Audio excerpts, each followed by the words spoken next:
Bonjour à tous, on se retrouve aujourd'hui pour l'analyse du 17 février 2022 avec une map dans son ensemble plutôt rouge. On a eu un début de semaine extrêmement encourageant avec beaucoup de vert, notamment par rapport aux deux informations que je vous avais communiquées fin de semaine dernière. Tout d'abord, la Fed a fait son communiqué et concrètement, c'est un non-événement. Je ne sais même pas pourquoi ils ont pris la peine de nous faire un communiqué. On n'a rien eu qui concernait la hausse des taux, hein. La hausse des taux est toujours prévue à ce jour pour mars, donc rien de nouveau. Et concrètement, ça nous a fait une première épine du pied qui a été retirée et qui a été du coup évidemment appréciée par le marché. La deuxième grosse information et grosse nouvelle qu'il fallait suivre, vous vous en doutez, c'est les événements autour de l'Ukraine.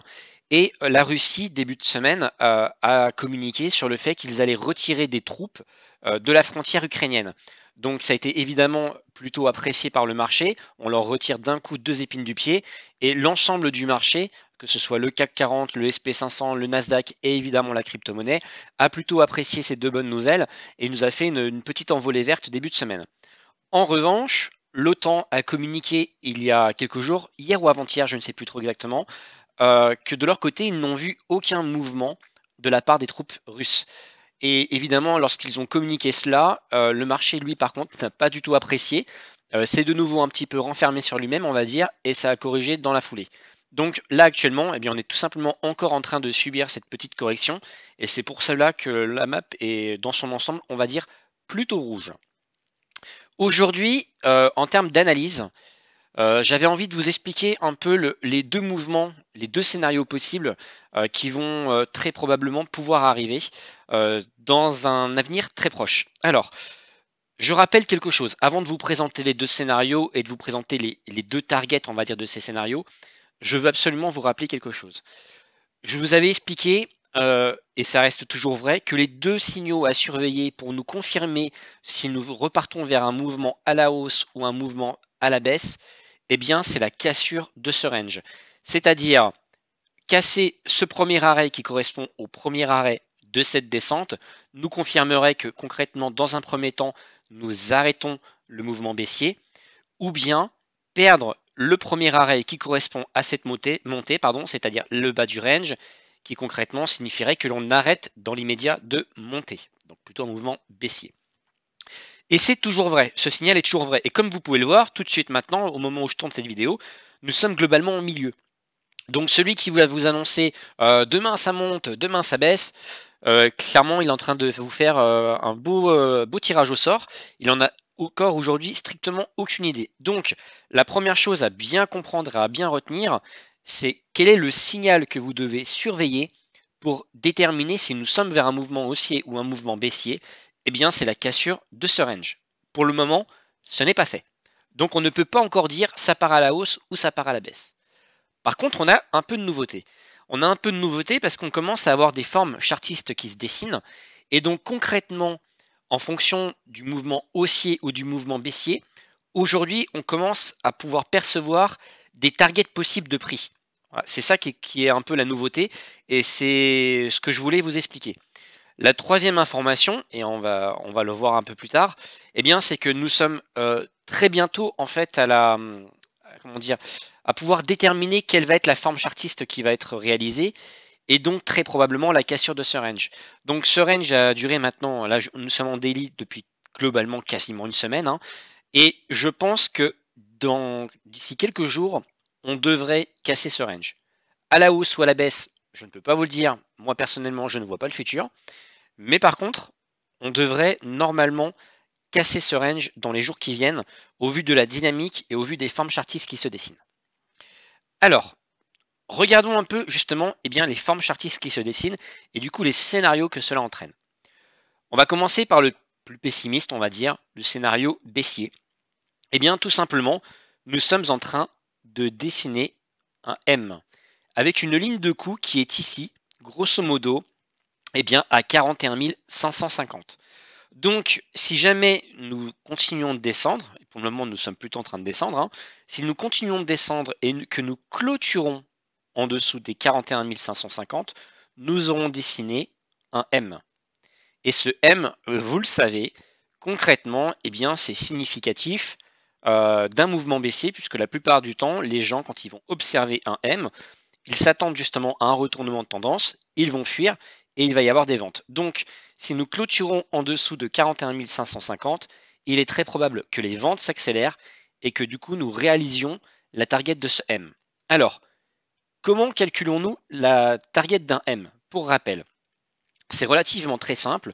Vous prenez la distance du deuxième sommet, donc c'est-à-dire ici. Vous prenez l'autre point qui est la lune de coup, donc c'est-à-dire 41 550, et on va le dessiner ensemble. Ce sera plus simple. Donc 41 550. Voilà. Je vais enlever la prolongation, sinon ce n'est pas clair du tout. Voilà. On va descendre un peu. Hop. Voilà. Je pense que je... Non, j'y suis pas encore. Je vais enlever les aimants, ce sera plus simple. Voilà. Donc, normalement, notre target, eh bien, c'est ça. On le base en dessous de notre ligne de coup. Et vous voyez que globalement, eh bien, nous atteignons quasiment notre zone de rechargement court terme, qui est donc la zone que nous devrions en théorie atteindre si nous perdons ce premier arrêt, c'est-à-dire si nous cassons ce range vers le bas. Donc, si nous réalisons ce M, la résolution du M devrait nous amener dans un premier temps ici, et si nous sommes ici, nous, je pense, nous continuerons de descendre très probablement pour rentrer dans cette zone de rechargement court terme. Donc voici le scénario baissier. Si nous clôturons en dessous de 41 550, il est très probable que nous allions aux alentours des 38 500. Voilà, ça c'est un premier scénario, et c'est le scénario entre guillemets pessimiste, on va dire. Le scénario optimiste, c'est-à-dire avec un scénario haussier. Nous avons une autre forme chartiste qui est en train de se dessiner. Eh bien, c'est une tête-épaule inversée.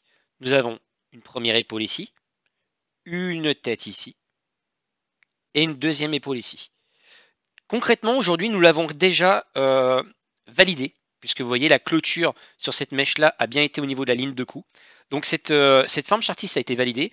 On a un pullback, ce qui peut arriver parfois, ce n'est pas forcément dramatique, ça peut arriver, mais justement, en fonction de ce qu'il va se passer autour de ce pullback, c'est-à-dire ce n'est qu'un petit pullback et nous repartons vers la ligne de coup, donc là nous validons réellement cette tête-épaule inversée, et là nous allons probablement atteindre la target de la tête-épaule inversée.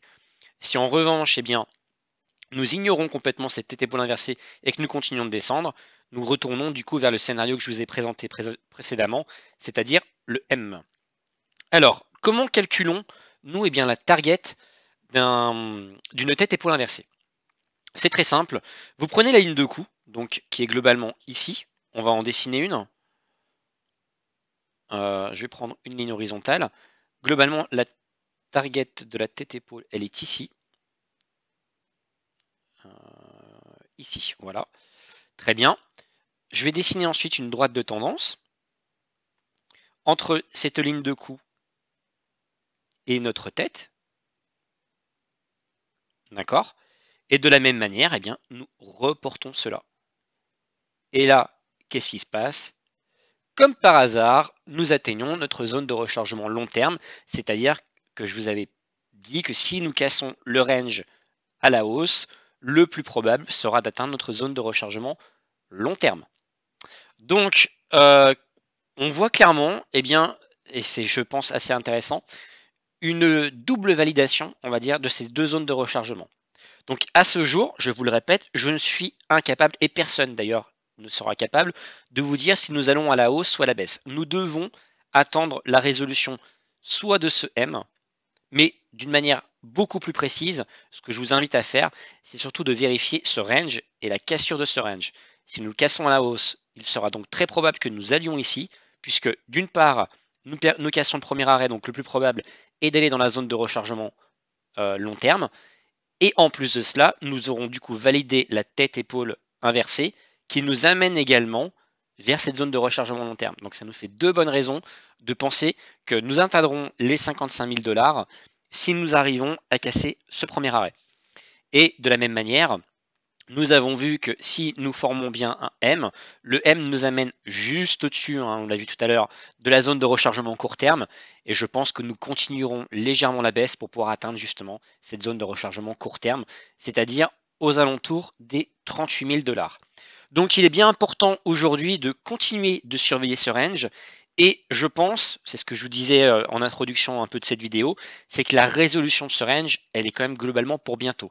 Dans les jours qui viennent, tout dépend voilà, de comment va évoluer encore le cours. Il peut même le résoudre aujourd'hui, hein, si on a une forte baisse aujourd'hui, que nous clôturons en dessous de la ligne de coup, donc des 41 550, nous validons le M et il est très probable que dans la nuit, la chute continue et c'est bon, nous avons cassé le range vers le bas. C'est quelque chose qui peut arriver même dans les heures qui viennent. Donc pour moi, la résolution de ce range ne devrait maintenant plus trop tarder. C'est à voir si nous repartons eh bien, juste au-dessus de la ligne de coup et que nous remontons vers la hausse, à voir si du coup nous arrivons à repartir et à valider la ligne de coup de notre tête épaule inversée, ou bien si nous continuons de ranger, mais dans ce cas-là, ça signifierait que nous continuerions de ranger entre la ligne de coup de la tête épaule inversée et la ligne de coup du M, et donc ça veut dire une zone de compression, entre guillemets, un range encore plus petit, et en général, ben, plus le range devient petit, plus on est à la limite de l'explosion. Hein. Donc voilà, c'est ce qui fait que je pense que nous allons avoir une résolution, soit à cause du M, soit du fait d'une compression qui en suivrait juste après, dans les jours qui viennent. Voilà, voilà pour le Bitcoin. Au niveau de l'Ether, honnêtement, eh bien, il n'y a rien de plus à dire. On est vraiment aujourd'hui à la, comment dire, complètement dépendant de ce qui va se passer sur le Bitcoin. Nous avons des scénarios extrêmement intéressants hein, sur différentes altes. Je vous l'ai dit, moi j'ai déjà rechargé sur pas mal d'altes actuellement.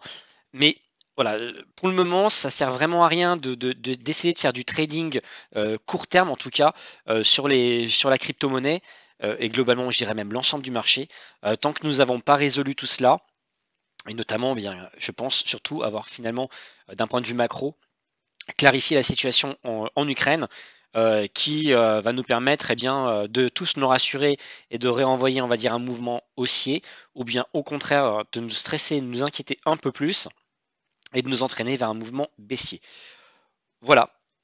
J'espère que vous avez apprécié la vidéo. J'espère que ça vous a permis, encore une fois, eh bien, de détecter quels sont les points à surveiller, les lignes de prix à surveiller, dans le but eh bien, d'anticiper un maximum le mouvement du marché et ses targets.